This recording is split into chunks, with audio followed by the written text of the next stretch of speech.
take a breath, and I invite all of you who are on here to do this with me. So we're here because we want to deepen our knowledge and our skills to help us do better work with our clients, integrating the body. So what I'm going to ask you is to put one hand on your heart and one hand on your belly. And just let's take a deep breath in through our nose and out through our mouth. Kind of gather yourself into the room, into the space, into being here right now.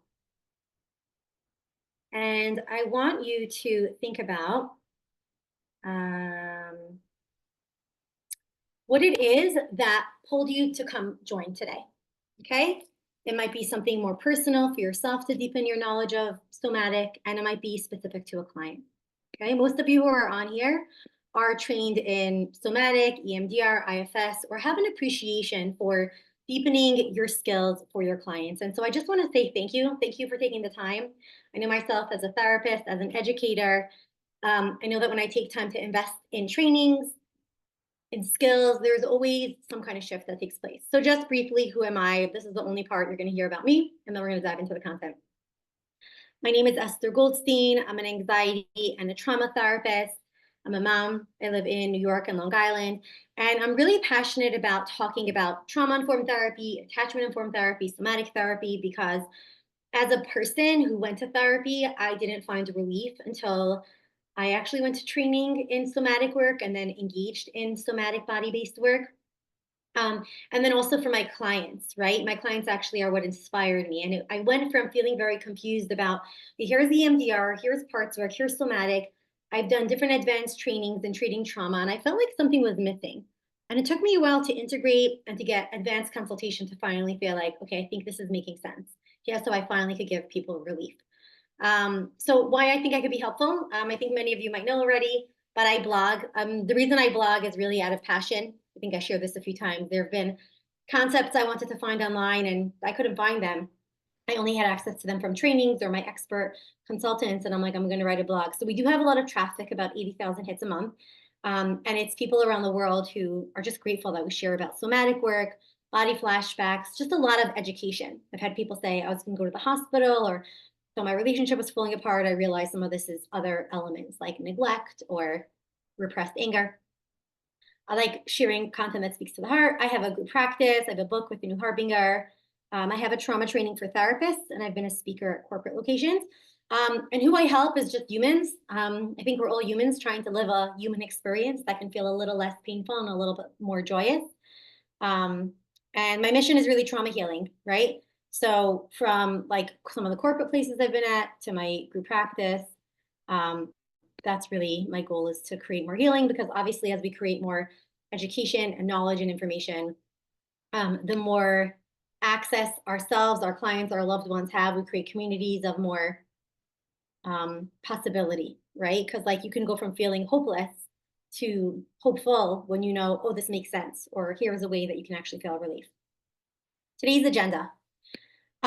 So today's agenda is why the body matters. I'm diving right in. I'm going to go through why the body matters, why it should matter to us as therapists, the concept of getting meaning from the body, right? When our clients come in, why we need to get meaning from their body, not just from what they're saying. Procedural behavior and neurocellular patterns. Procedural behavior and neurocellular patterns are essentially why we are the way we are, why we think the way we think, why we physically go back to our cell phone instead of being present in the moment, why we continuously go back to that negative thought or a fear-based reaction instead of choosing what we want to choose. And for our clients as well. We'll talk about character strategies. Character strategies is a concept I'll teach you about, which essentially, like, there's different strategies and ways that we operate relationally, and understanding your character strategy and your client's character strategies will really be a game changer for them to understand themselves and you to understand them. And then we'll talk about child state work and somatics, because a lot of times in places where we get tripped up is if a client is coming in and they have a child state, which means a younger state, either pre-verbal or from when they were younger, that's stuck in like a past time. And you're trying to help them as an adult or as a teenager, and it's not working.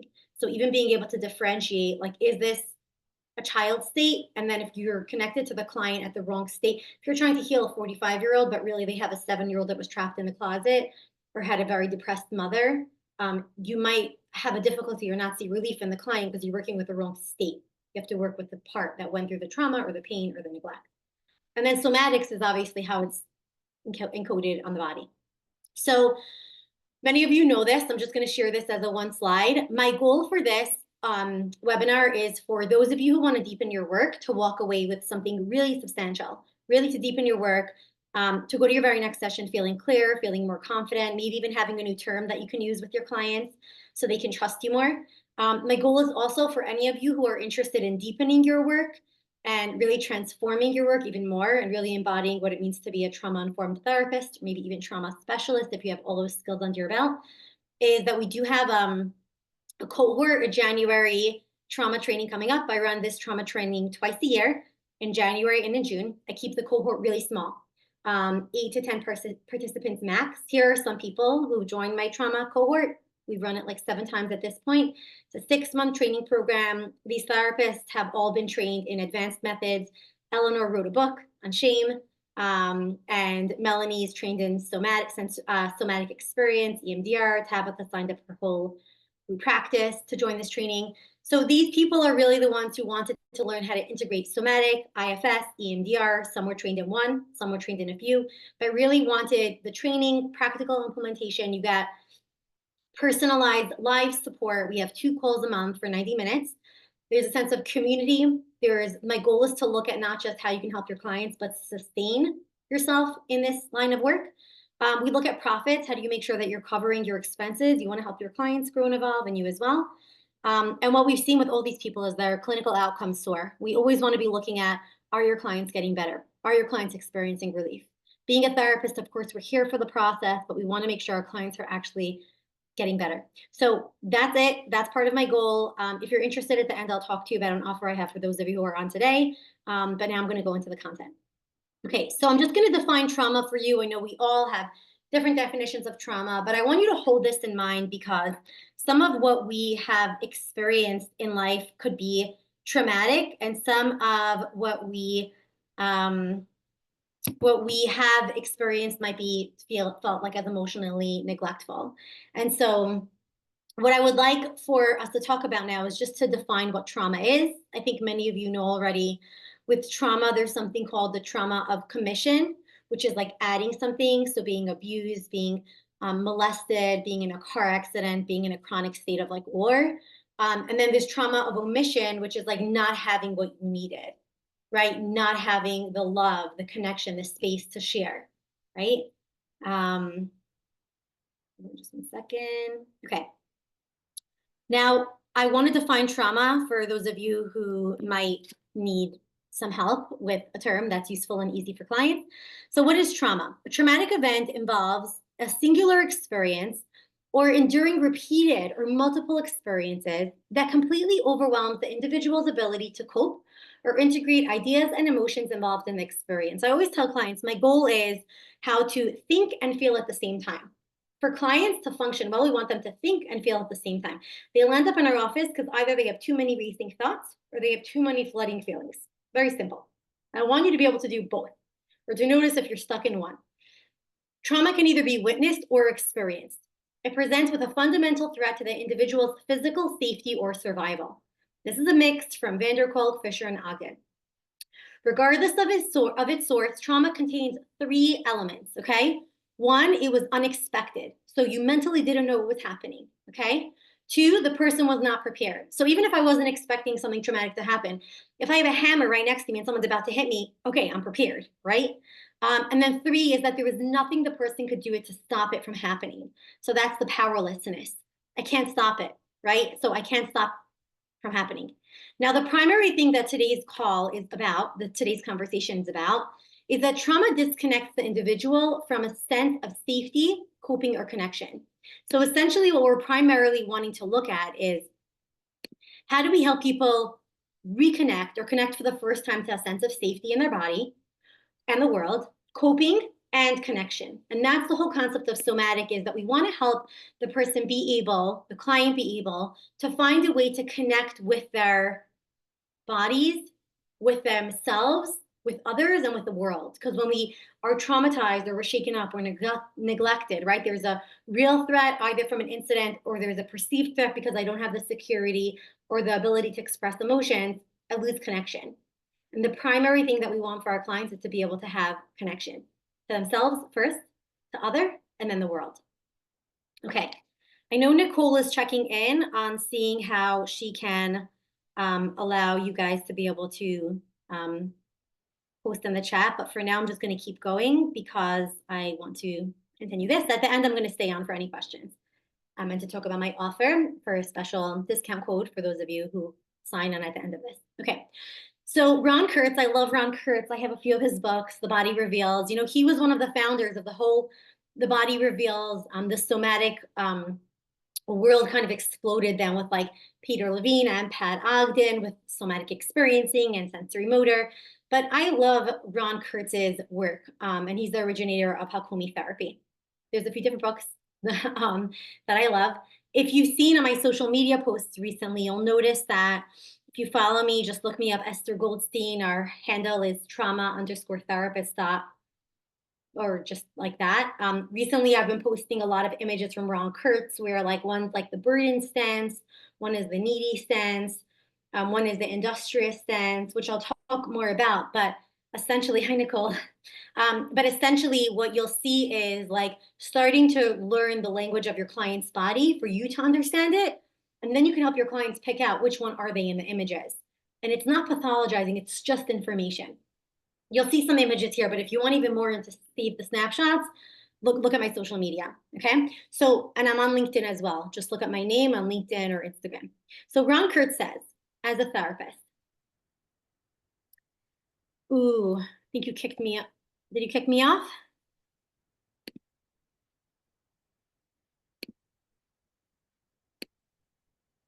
Nicole, I think, let's see. If I could go back to sharing my screen. Is my screen still shared? Okay. Do you guys still see my screen? Just want to make sure you can still see my screen.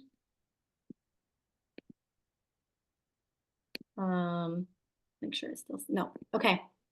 I'm back on and I think you can see my screen.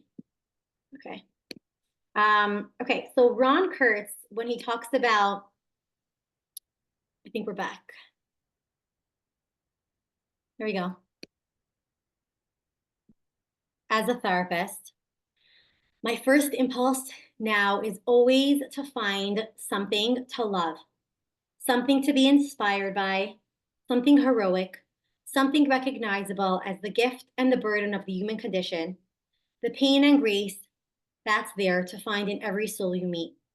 And he's talking about the fact that when he's working with clients, the primary thing that he's looking for, it also like balances out the energy, that it's not like I'm the helper and the healer and you're the one who's getting helped. It's that he talks about, and this is related to the attachment piece, that we need to find joy in our clients, right? They're living a shared human experience, and being a human can be exhausting, and it could be beautiful, and it could be hard all at the same time, okay? Okay, I think that Nicole got you guys fixed. So if people want to share in the chat, you should be good. Nicole, if you could try it, let us see. Okay, now what we're going to be talking about today, because I know I shared, we're going to talk about how to integrate, how do you seamlessly integrate a somatic element into your sessions? So we're coming from this back end, right, like Ron spoke about, which is you're coming from a place of like enjoying your client, appreciating your client, okay? And then we're looking at, let's listen in for the core beliefs the client has. We're going to look at limbic resonance. Limbic resonance essentially is the concept of mirror neurons, that when you're sitting with a client, right, the limbic system is the emotional system. And so when we're sitting with a client, without you even saying anything, this is why I find somatic work so important and so powerful, because so many of the trainings that I've done and the work that I do with people at my trauma training program and at my practice and with my own clients is half of the work we do is not even verbal. It's how we're shifting our tone, our prosody, our energy. So there's a limbic resonance of, just like if your kid comes home or your client comes in, they can feel non-verbally if you feel safe in your own body and if you're able to co-regulate with them, Okay. And so that's why I mentioned Ron Kurtz's thing as a backdrop, because your client can tell if you like them and if you enjoy them and if you're invested in them. Okay. We're going to look at the core beliefs, limbic resonance, meaning from the body. I want you to get clearer on what's the message that your client is holding. What's the belief that they learned about themselves or about the world, right? Like just in our team meeting, I was talking to one of the clinicians about a client, and she's talking every week, she's hopscotching a different struggle. And I said, okay, so just stop on any struggle she brings up. And I want you to pause and go a little deeper and say, okay, so as you tell me about your husband yelling at you, right? Notice what's happening in your body. Or I know it feels like your throat might be getting a little tight, right? Or whatever you're sensing as a therapist. And you say, and as you freeze that image for just a moment, what do you believe about yourself or about the world? Right? You always want to get back to the core belief, because if you don't go to the core belief, your client's just going to be talking endlessly, and you want to be making meaning of the body. The other thing that we're always looking for is giving our clients the missing experience. Whoops. See if I could go back. We're always looking for the missing experience. Clients come into our office because they want to graduate therapy. Okay. I don't want to be a client where my therapist wants to hold on to me. I don't want to have clients where I'm holding on to them, because yes, I want to help clients move through phases in life, but they're looking for a missing experience that they didn't have in their life. Either a lack of safety, or they never really developed a strong sense of self, or they don't even know what's going on in their minds or bodies. And we'll go through it more, but you're always looking for a missing experience. When a client says they're happy and they feel fulfilled, it's not just because you're a warm, fuzzy therapist who's loving. Actually, that's not the point. Yes, be nurturing, but your goal is like, you want to be agenda driven, where it's like, I hear you, I take your goals and your pain and your suffering seriously. This is how I'm going to do it. Okay. Addressing, deepening, and processing. So then there's this other thing where we want to be, accessing, deepening, and processing. So accessing, deepening, and processing is that you are accessing, you want to access the primary part that needs relief. And I have some case examples soon, but a client could come in with many different layers and many different pieces of pain. And what you're looking at is, you're not just going to be saying, okay, so let's just work at where the client is at. Yes, look at where the client is at. I want you to get really clear in which part are you accessing, which pain is causing them the most distress. But Bette Rothschild always says, you need to give your clients an experience in therapy that gives them immediate relief. And immediate relief could mean making sure that they manage their money so they have finances in their account to go shopping for the groceries, or it can mean processing through the flashbacks that keep them up at night. Okay, that's your discernment, or educating them on what's going on. But we're always looking. So I want you to access the core thing that's bringing them in. You want to deepen that experience, and then you want to process it. And the other thing, like I said, is offering nourishment to satisfy the missing experience. So you're meeting a client, you want to slowly start getting clear what's the core belief they have. You want to make sure there's limbic resonance, okay? That mirror neurons, that connection, that therapeutic relationship. You want to start getting meaning from the body, make meaning out of what the body is saying. You want to get curious on what was the missing experience. You're going to start accessing the part and the beliefs and the emotions, process it, and then you're going to offer something nourishing to the missing experience. Okay, now let's talk about limbic resonance. Limbic resonance is, like I just said, the way that we are connecting with our clients in a very therapeutic way. So hold on just one second.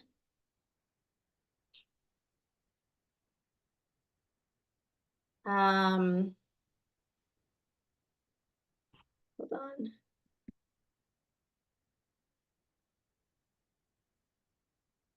I just want to make sure, can you guys see me? Or you can't, Nicole, I just want to know if you guys can see me. I'm just going to keep going.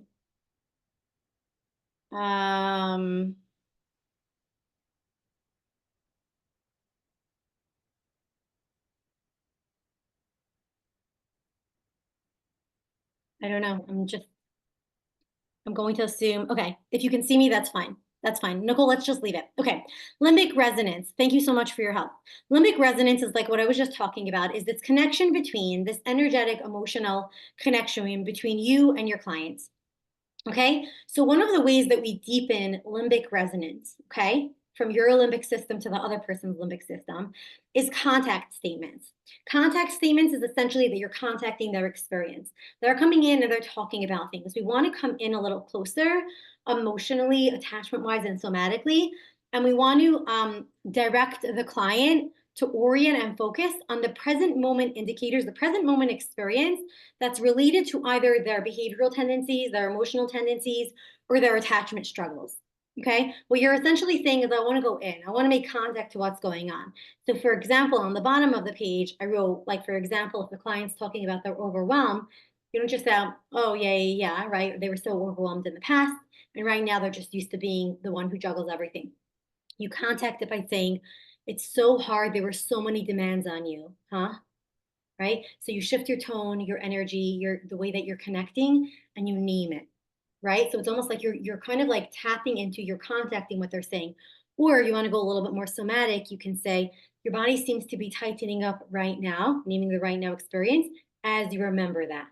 So what you're doing is that you're contacting the here and now experience, the present day experience, and you're also giving some information about the fact that there is a past experience, even if it was last week. Often when we're doing deeper work, it's not just last week. There's often like a feeling or an experience or a memory.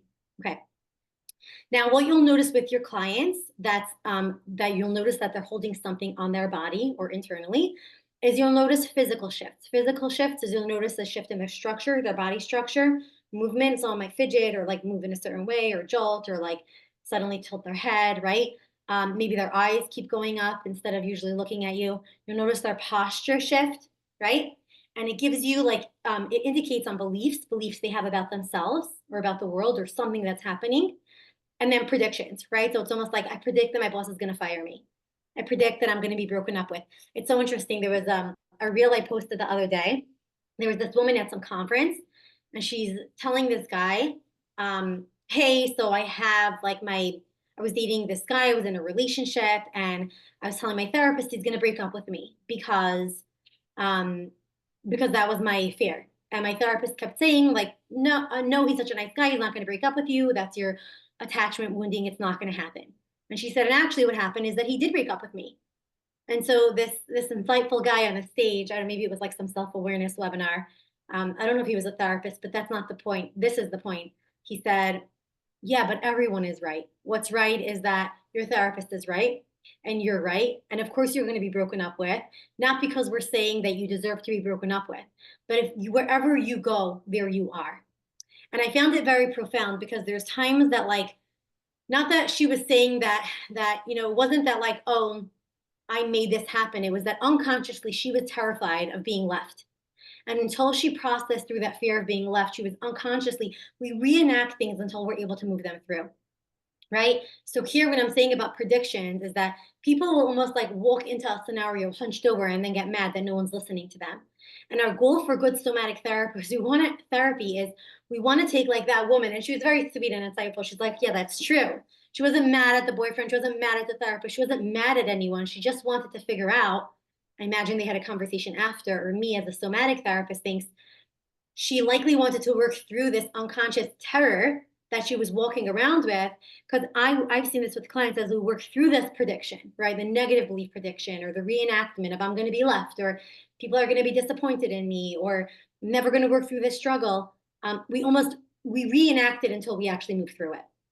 And this is why the deep somatic work with our clients is what creates shifts, because when we meet their missing experience, if someone's always abandoned, and then in good therapy, you work with a part of them that was abandoned, and the belief, right? Or somebody's very angry. We'll talk about that in a minute. The tough, generous. Somebody has to engage in a way of always being very generous and always being very like cocky and pushing people away.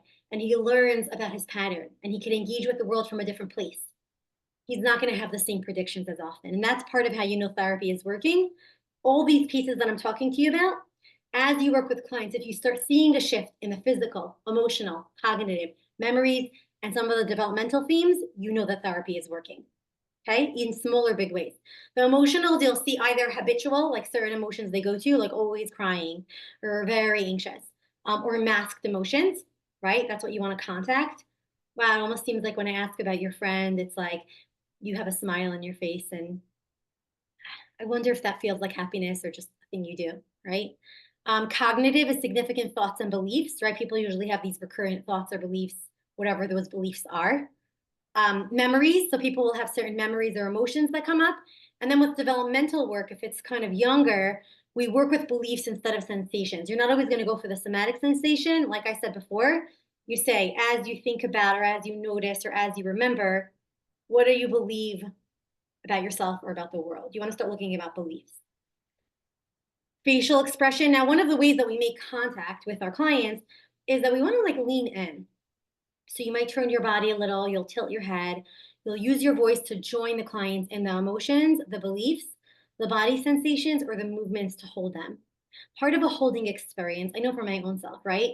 Part of a holding experience is that when we have people in our lives that hold us, right, that meet us, that's part of the healing experience, right? Part of the trauma or the wounding, if it was acts of commission or omission, is that there's a lack of feeling met, right? I need to be met. I want to feel understood, and then I could settle, right? In our trauma training, I talk a lot about like I teach you these skills from Bonnie Bainbridge Cohen.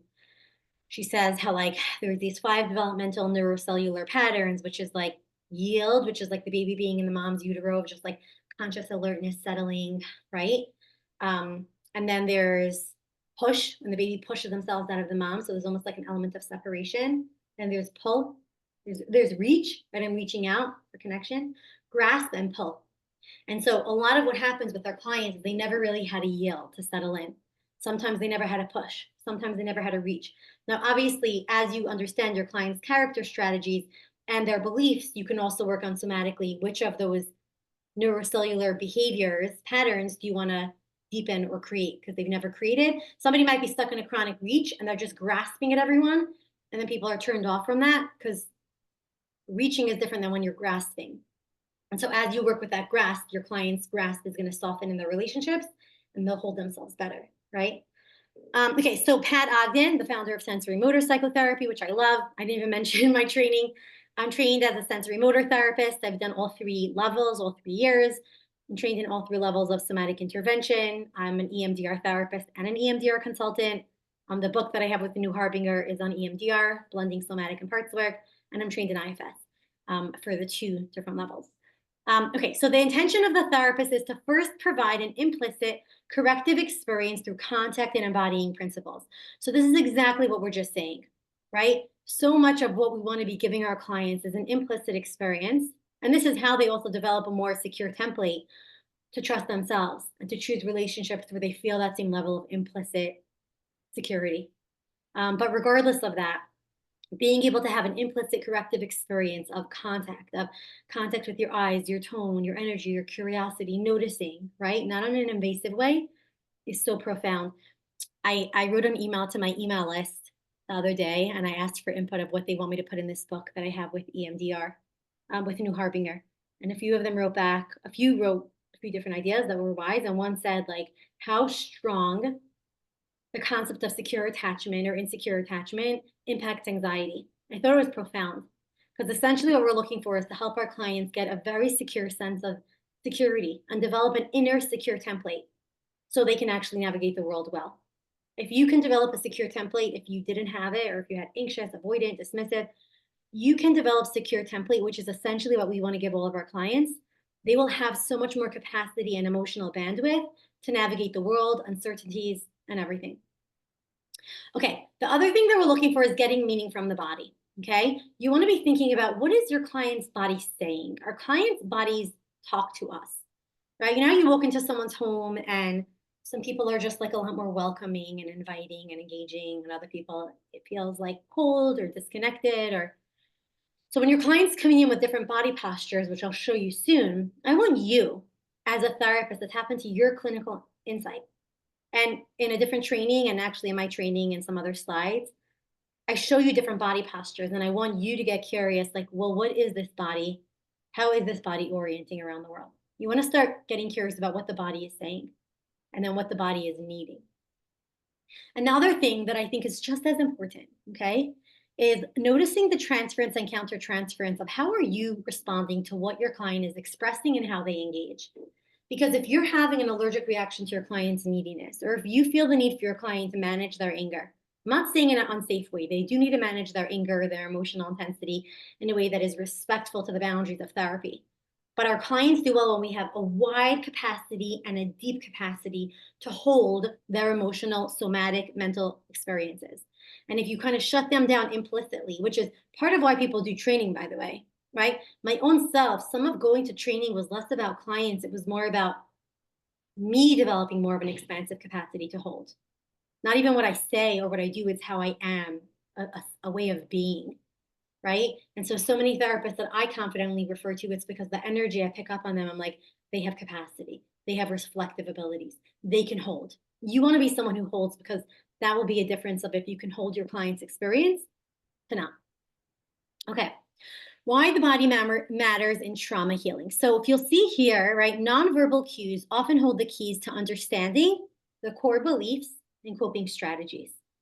You want to be thinking inner child work, inner child or ego state work. So it's either the inner child or there's like an ego state, which is a part of the client. Core beliefs held on the body and the core beliefs. Okay. So I'm just giving you this image. This is from Shelton, 1954. But what you'll see is the picture on the left, you see someone who has like a more relaxed body. He's able to breathe. Over here, look at this. You see someone with like a collapsed chest.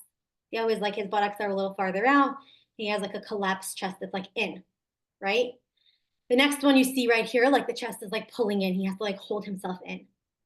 This one is the head tilting up. It's almost like someone who's being yelled at a lot or has to like look up to elders, right? It's like a child that didn't have people come down to eye level, maybe was shouted at, had to look up.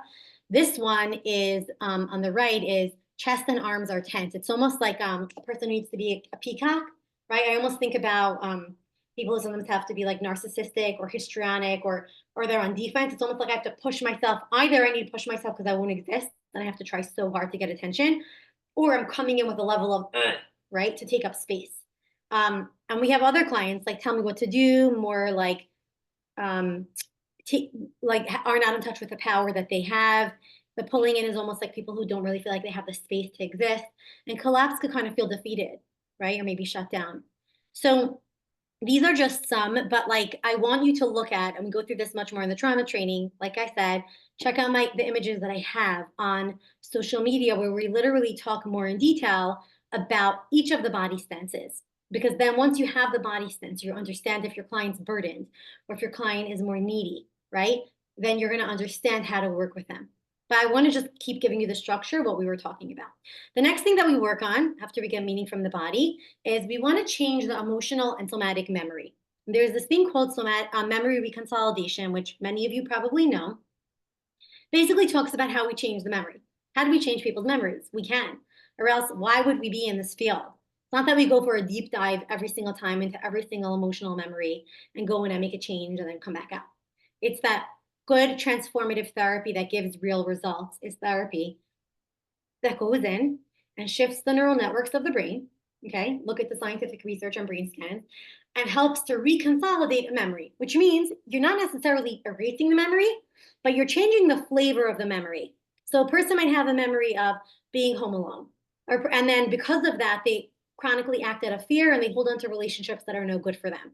And so you want them to be able to tolerate the memory of being home alone when they were a child, process the emotions and the sadness and the panic of that child state, be able to tolerate the discomfort of that memory, but it's not dangerous as an adult. It was dangerous as a child. It's uncomfortable as an adult. And to be able to be with that experience with a different emotional flavor so that now the adult could be present in adult relationships and choose to be in or out of relationships that are good for them. Because our behaviors, our choice points, drinking too much, being in healthy relationships, getting stuck and not being able to move forward in our lives, having a hard time tolerating our children's emotions, right? The unknowns of life, a lot of it's because we're having an emotional flashback or an emotional reaction to something in our life right now. And often it's tied to things in the past. Sometimes it's not. Sometimes you need shorter term therapy, but we're talking about clients who have a deeper, longer term emotional reaction, more entrenched feelings.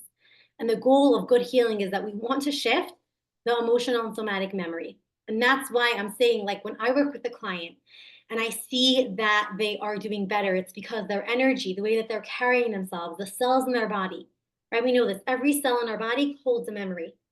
And so when somebody told me, oh, I saw this person that I know you worked with a while ago, a colleague, we were working in a treatment center, so she knew who I was working at, and she was like, well, what did you do, right?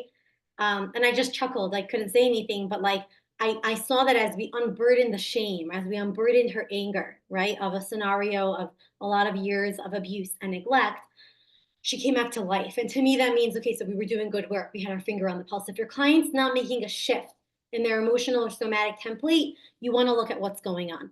The short and long of it, of how you do that, is number one, you have to reactivate a state. Sometimes our clients are coming in already in a state of panic, in a state of anger, in a state of fear, right? It's usually one of the survival strategies. Maybe they're in fight, or they're angry, and they're in defensive, or they're in flight, where they're dissociating or running away or avoiding, right, on their phone, or they're in freeze, panic attacks, just frozen, right?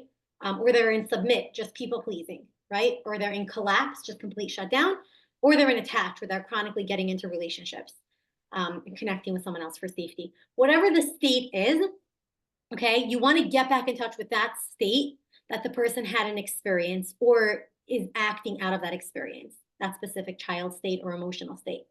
Could be from younger years or it could be from recent. Then we want to mismatch and unlock. You want to challenge the belief and do something different. This is part of giving them the missing experience that they didn't have. Okay, now this could take 6 months, a year. Like I have clients where I'm doing somatic work with them and we're engaging in certain either talk aspects of talk therapy or somatic interventions where we're literally shifting what's going on inside just from the fact that I'm consistent. And then there's this piece of their beliefs and the story of the week, or we're working specifically on a target memory or emotion until we get the level of activation down. So if I'm doing an EMDR belief or a somatic sensation that's trapped in their body or a part of them that feels trapped, right? I could show you what I use with parts work. A lot of times we're working on having a mismatching experience, meeting that need, challenging the belief that they've had or the emotional and somatic experience that they've embedded in our body with another one. You can't just tell someone something's not true. You need to give them experience. You have to give them an experience, a somatic experience of something different that interrupts it, right? This is true right now, or this is what I'm learning to be true. Although I felt like I was always too much, I'm learning that although I have big emotions, I'm choosing people who can be with me in them. Okay? And then we're completing the missing experience, so we're revising the template. Okay, so that's like the short and long. Now, character strategies, I do want to say for people who are asking, yes, you're basically going to be getting a recording. I'm not comfortable sharing the slides, but I am comfortable sharing a recording. Okay, so character strategies is a term that came up in 1970s. It describes the habits of perception, belief, and relating to others. Okay, it's kind of a way that we perceive, believe, and relate to others. Now, years ago, Freud used to talk about this concept as defensive. He would look at clients and he'd be like, this person is so defensive. This is the way they're interacting with the world. Now, much more recently, in the past 10, 15, 20 years, there's been much more research on the neurobiological element. And from a sensory, motor, and somatic element, we look at character strategies are really survival and their adaptive skills, just trying to survive, right? So character strategies, if you think about it for yourself or for your clients, and we'll go through them in a minute, is the goal is to maintain connection to the caregiver, whoever the primary attachment figure was, and to find ways to protect themselves from danger, hurt, disappointment, and rejection. So when we think about a character strategy, I want you to think about the fact that the child, and this could be in adult relationships too, where the person is trying to do both. I need to have a connection with the people who are going to give me safety or my basic needs met, right? And I need to protect myself. Now, in some environments where there's enough conversation or psychological safety, you can do both, okay? In some, there's almost like a split offness, which is why you'll see certain character strategies, okay? Because it's like, I don't want to be rejected, but I have to be connected. How do I do that? Okay, so character strategies, I'm going to give you the character strategies. There is no way I'm going to go through all of them in detail. But if you join the training or if you keep following along with me, you'll learn more about this. But regardless, I want you to think about these character strategies and see if any of this lands for your client. I want you to even start understanding the concept of character strategies, even if you don't know every single one of them, okay? So there's a few different kinds, and I just showed different animals because they each, to me, personify different character strategies, or like the lion, the eagle, the kangaroo. So there's some that are, so there's one that's like sensitive, withdrawn, right? A client who's sensitive, withdrawn. Another one is sensitive, emotional, very sensitive, emotional, right? Almost feels like they have no skin, very tender.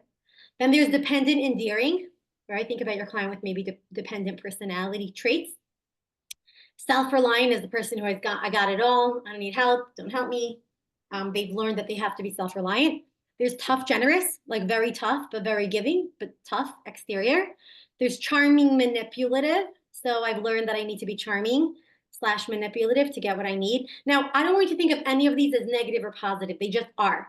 Because when I talk to clients about character strategies, I might tell a client, listen, there's a character strategy. I think you're a mix of these two.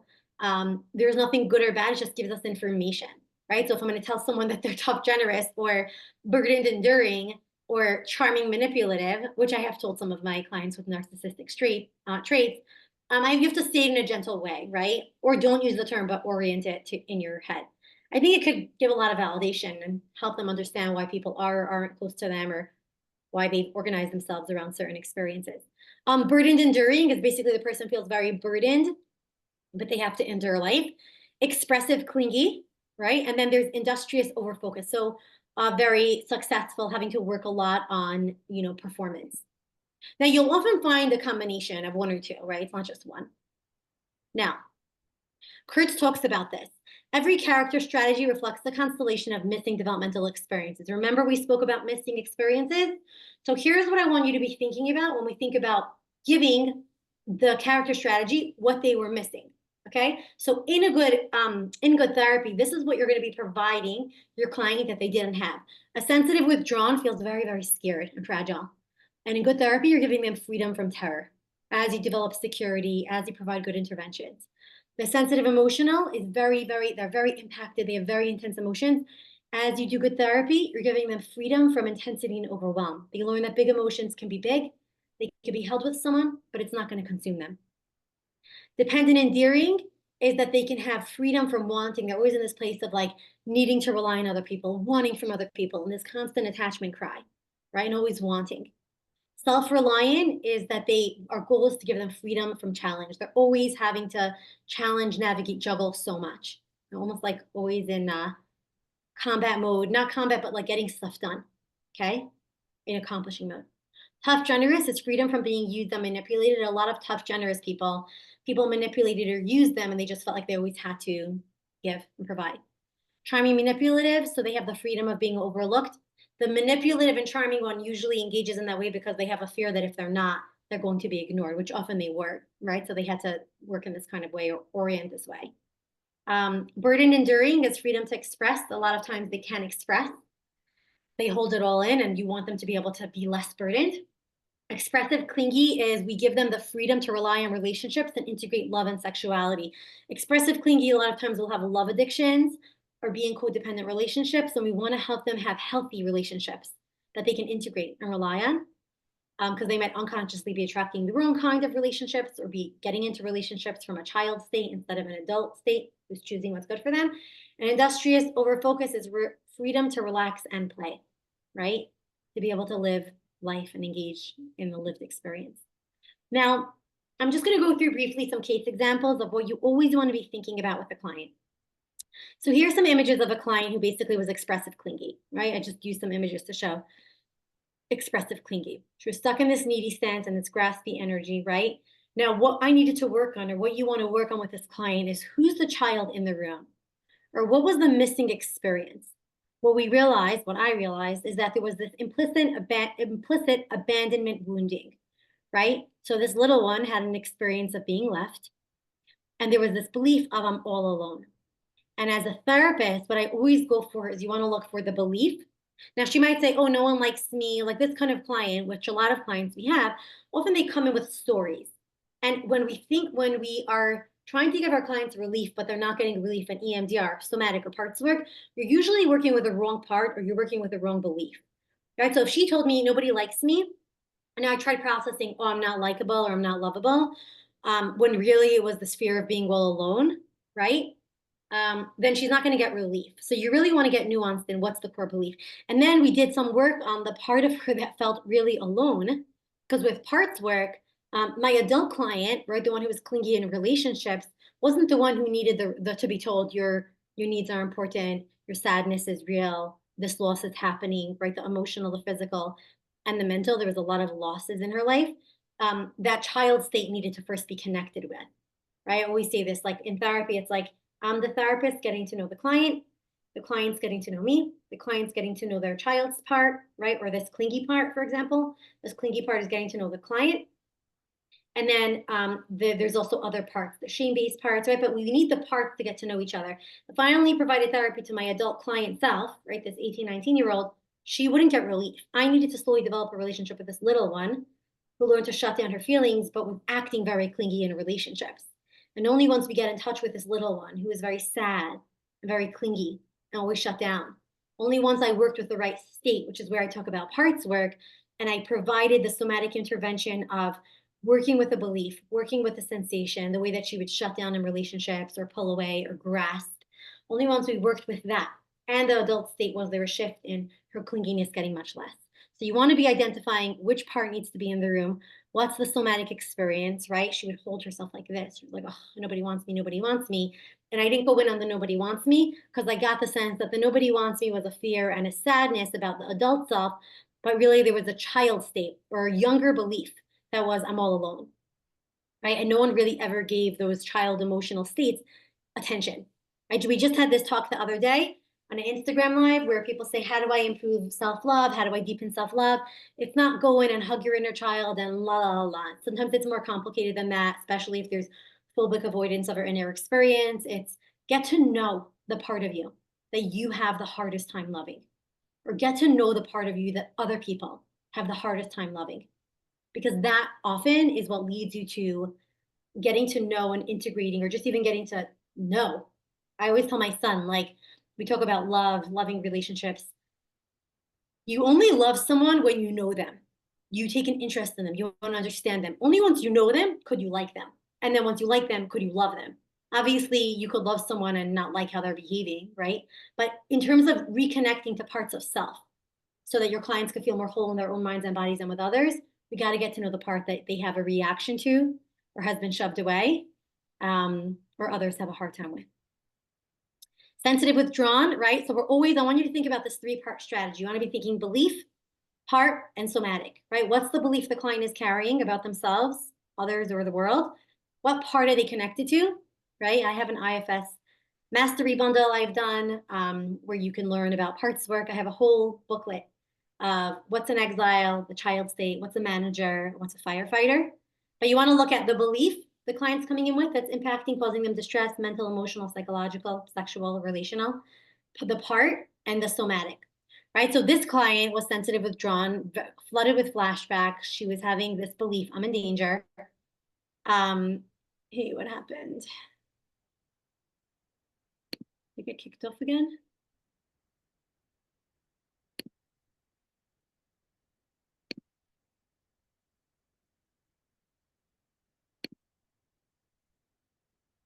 Checking in. Okay. Do you guys still see me? I want to make sure that you can still see me. I'm just going to keep going. So this part was very, right, there was the somatic feeling that she had. And here we go. Okay. There was this belief I'm in danger, right? So the reason I have this clock here was because it was like she was stuck in trauma time, right? When a client comes in very sensitive, withdrawn, or with a hyper level of sensitivity, either they never really had containment or being held, and somatically will hold the client, or there's certain somatic interventions that I'll teach you about, like holding, containing, engaging in a push. She needed here I was talking about, this client needed, it's interesting because she looked like she needed to be held, but really she needed to engage in a fight or flight, in a push, to complete the incomplete survival strategy that didn't happen from a childhood trauma where she was abused and she was stuck. And so what happened is that she was panicking. You would think just comfort her. No, she didn't need comfort. She needed to engage, reinstate an act of defense. We talk about this in our training, is like helping the client get in touch with the emotion and sensation and move through like the fight or flight that was trapped in her body. As we did that, she started having a lot of relief. Okay, tough, generous. Here I spoke about it. So again, belief, part somatic. This guy was tough, generous. He thought in his head, if I'm not useful, I'm irrelevant, right? Very guarded, over-identified with external strengths, because that's what he was seen as useful for, and had a very hard time being vulnerable. Okay, so you want to start thinking about your clients and their character strategies and how you work with them. very briefly, foundations, what I think is important is to educate our clients on the wisdom of their body. So many of my clients become experts on the neurobiology of trauma, of attachment, of security, understand what procedural behaviors are, understand somatic reaction, survival strategies. How could we connect your survival strategies or where you're getting stuck? You're either getting stuck or you're running away, to how you can be more mindful in your body.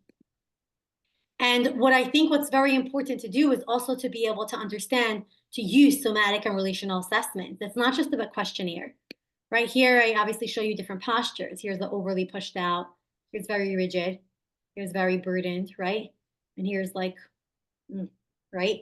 And so essentially what we want to be using is good somatic and relational assessments. We want to be able to help our clients understand themselves. I want you to get clear on understanding your client, help your client understand themselves. And then you could lead them down a path of what's the primary goal? What's our goal for relief? How are we getting to know the part or the parts that need the most attention? How do we look at somatically how this is held in your body? And then how do we give you the missing experience that you're needing? This is just one of the modules of my trauma training we have. It's a 6-month training program. One of the modules I teach you all about attachment, the neurobiology, filling unmet needs, supporting earned secure attachment. And I basically want to show you and teach you how do you actually engage with your clients using this attachment parts work, relational and somatic realm, so that you can give them an experience of relief. And I have to say that the people who I've worked with and the people who I get to work with have really transformed themselves. So many of the people who've taken the trauma cohort talk about like, I did this for my clients, but I ended up really transforming my life and the way I'm understanding my boundaries or my energy or the way that I'm holding myself. And so it's really a transformative, immersive experience for therapists. And of course, for your clients as well. So many people are like, I'm in my community, like I'm the go-to person to ask about trauma, attachment, somatic. You know, I knew about the concept of somatic, but you're helping me understand like implicit memory, explicit memory. We have downloads. You have a library, an entire trauma resource library where you have access to information. There's videos you get to watch every week, and then we have live Zoom calls twice a month for 90 minutes. And then you get a certificate of completion. I'm approved by the Board of Education. It comes with 38 CEU credits, and it's an integrative trauma treatment training certificate. It's helped a lot of people get more jobs or up their feet. It's more your confidence that helps you. I think the opportunities people got in terms of like speaking engagements or clients who respect them, or it's the way they carry themselves. But what gets me so excited is when I get emails from people in the cohort who talk about a transformation or a different way that they showed up in session, and their clients like, I don't know what you did last session, but I felt so much better. Or I felt like you finally understood what I've been trying to say. So if you're looking to join our training, and if you're someone who's looking to be more well-known as trauma trained, deepen your client relationships, be part of a great support network, model good quality of life, because right, we want to embody the skills, and you want to widen your impact. If you have individual clients and you want to create something else, or if you want to keep doing what you're doing, then this is how you can work together with me. We have this trauma training. We actually have the June training almost filled up because I run it twice a year. And then I just focus in on that. I have my few clients, my group practice, and then this. So if any of you right now, for any of you who are grateful to be on here, thank you. For those of you who've been on here, if you have any questions, put it in the chat now, and I will look at it and respond because I've seen some. And then for anyone who has questions on the trauma cohort, more about the training, stay on for 2 more minutes. Okay. Would you be able to give examples of replacing mismatched belief from using a somatic intervention? Can you send this through? Replacing mismatched belief from using a somatic intervention. Yeah, you're going to be looking at getting meaning from the body. You want to get the meaning from the body. Is it like I'm worthless? Is it I'm in danger? Is it I'm alone, right? And then you want to actually look at what's the missing experience that they need, right? And then you say to the client, can we work with the part of you that feels so sad? Can we work with this feeling of heaviness that comes up when you think about going back to work? So, and then what you do is, all right, I didn't go all into this right now, but essentially you frame the somatic experience. Once you frame the somatic experience, then you create a funnel. Okay, here's the pain, here's the goal. then we're going to start working with, can we work with that part directly, right? So you want to be working with, you want to be working directly with the belief that's carried on the body, and then you want to apply an intervention or work, then you create a treatment target for that therapy session that's going to provide them relief, or that you're going to take them down a journey. Okay, any other clinical questions? Hold on. Okay. Are you using a somatic intervention with the part? You're always using a somatic intervention with the part. A part, obviously, it depends on if the part's receptive. Now, some of your clients will be a lot more open to engaging in somatic work, but you might have a part that comes in very defensive, or a part that's stuck in emotion land, or is very angry, or a part that harms, right? Self-harms, or a part that's very defensive. What you're always doing is you're working with that part. Now, you might not say, okay, notice the anger in your body, or can we notice the tingling sensation, or engage in somatic sequencing. I didn't even go into all the different somatic tools. That's a whole other training, but I'm going to teach you more about that. But essentially what you're doing is, you as the therapist, without you even saying a single thing, you're starting to orient to the beliefs and the energy that each part of the client is coming in with, and why they have to learn to behave in that way, right? Like, we had a client just send an email to one of my staff, and it had a very angry tone. And so I said, how did you respond to it? Great. And then I said, okay, and could you also then say to the client, it's so interesting to me that you wrote the message in the way that you did. It almost seems like you were expecting me to not understand what you were asking. Right? This client sent like 3 emails about the same one request, but almost with a defensive tone. And I said, bring it up in a way that's actually understanding, and just say, like, makes me curious if that's been your experience.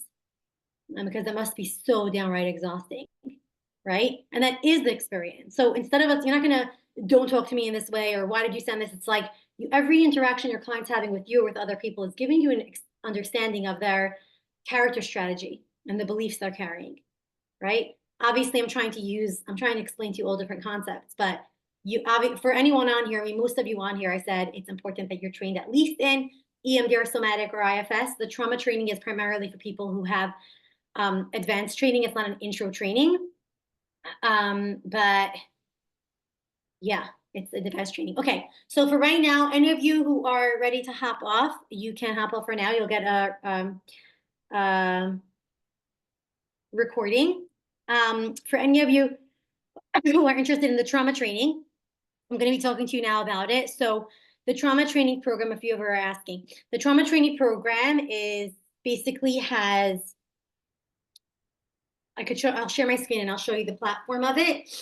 For those of you who are on right now who are interested, so the full training for 6 months is $5,300. Some people pay in installments, where they'll pay in 6-month installments, which it's $916 a month, or you can pay in 9-month installments, which it's $611 a month. What I am offering you is, if anyone is on this live call, we're giving $200 off for the first month of payment. So if you're interested in grabbing one of the slots, we have very few left, because I like really getting to know you. I'm very invested in your clinical work, your goals, your life, really helping you integrate it. It's not just a training program where I'll like put people together, but if you're interested, then message us here on the chat and we'll give you the code for the $200 off for your first monthly payment. So if you're doing the 6-month payment, then it's going to be $716 for the first month. And then if you're doing the 9-month training, you're so welcome, Tani, then it's going to be $411 for the first month. And we do, for some people that need a more extended payment plan, we have more extended, but then you would have to message us. So if you're interested in this discount, we'll stay on for just a few more minutes. I'm so grateful for all of you that have been on here. The other thing is, if you're not sure, if you have more questions, we offer a free 15-minute consult call. So if you are well trained, you have great relationships with your clients, and you're looking to like deepen your skills, and you want to check, like, is this the exact training that I need for myself, for my clients? We have an email that's coming out. And actually, Nicole, if you could just link up the 15-minute consult, if you could what you can do is grab a 15-minute time slot from my schedule. So the first week is January 21st. So we're closing the cart soon. We have an amazing group so far who are just incredible human beings, like incredible themselves, incredible just as a group, amazing energy. People have developed relationships way beyond the time in the cohort, and then have gone on to like grow into a group practice, to go on to write a book, or go on to add additional offerings. So there's more, work-life balance, and really owning their leadership in this field of work. Okay, so Farah, anyone who's interested, Nicole and I, just drop your email. There you go. Yeah, thank you. Thanks, Nicole, for dropping the 15-minute call. So click there for the 15-minute call. For those of you who are interested, just drop your email in the chat box. Perfect. Thank you. Drop your email. Nicole's going to grab the email addresses. We're going to send you the code for the $200 off. So grateful for you being here. If you have any questions, then I'll be on for another 2-3 minutes. You can always email us. Thank you guys so much. And I'm so excited. I'll tell you, I geek out on like the trauma training and the cohort when it starts, because when it finishes, like it's always so inspiring to see like some people went on their own practice. Somebody else finally like shared her email list, or went to a conference, or shared a blog that she wrote months ago, and had people in her community start respecting her more because she like felt more confident to stand in her power. We had somebody else whose clients were like, I don't know what the training is or what you've done, or you started going to a yoga class, but you're so much more like confident and clear, and you manage our sessions better. And so to me, like my own trainings and consultation has transformed my life, and I'm so grateful to support those who are looking to deepen that. So if you're one of those people, and I will get the honor of working with you, I'm going to get so excited. We'll get to know each other. In my master's. Yeah, Anna, if you're wondering, so there are some people who, even though they are earlier in their career, if you have a lot of life experience under your belt, and if this is not going to be too much for you, definitely book a 15-minute call. Like your 15-minute consult call is no commitment. Don't have to sign up. It's just us getting to know each other to see if this is the right fit, or if I could guide you to somewhere else. So definitely book a time on my calendar, regardless. And then let's chat about if this is like the best fit for you. But I'm so grateful for all of you being on here. We're going to stay on for one more minute. Make sure we get your emails. We're also going to check your spam, because we're going to send a recording, and check your spam if you don't find the recording by later tonight. Thank you. You're so welcome. Thank you all for your emails. Thank you all for being here. I get like emotionally inspired when I see how many therapists show up for content, for conversations, for deepening work, because you're committing to really helping your clients go from a place of like powerlessness or confusion or sadness to possibility. And then it feels amazing when you do work and your clients are just so happy. I know the feeling as a client and as a therapist, and I'm so excited. Okay, I'm just checking in with Nicole. Just huge shout out to Nicole, our amazing admin. You are incredible. Thank you guys all for bearing with us as we navigate our logistical learnings. Let's just make sure that we're good.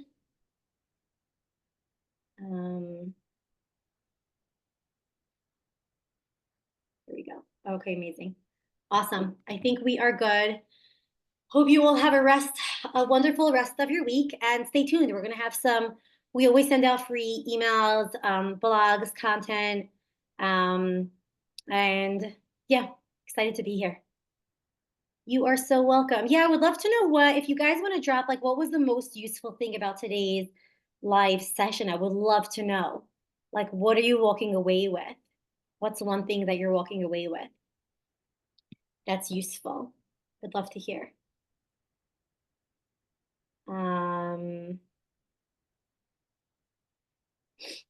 Belief part somatic. Exactly. Perfect. Yes, I love that you got that out of it. Oh, I'm so happy about the somatic intervention part. Amazing. Body completion examples. Yes, right? Like, what are you going to get when you finish the completion? Meeting the missing experience. Yeah. Comprehension and understanding the nuances in order to apply the right approach. Exactly, right? Like half of what I've always learned is understanding deeper on a deeper level, right? It's not just like, here's a concept. It's like Here is actually the way to really get it on a deep, deep, deep cellular level. Yeah.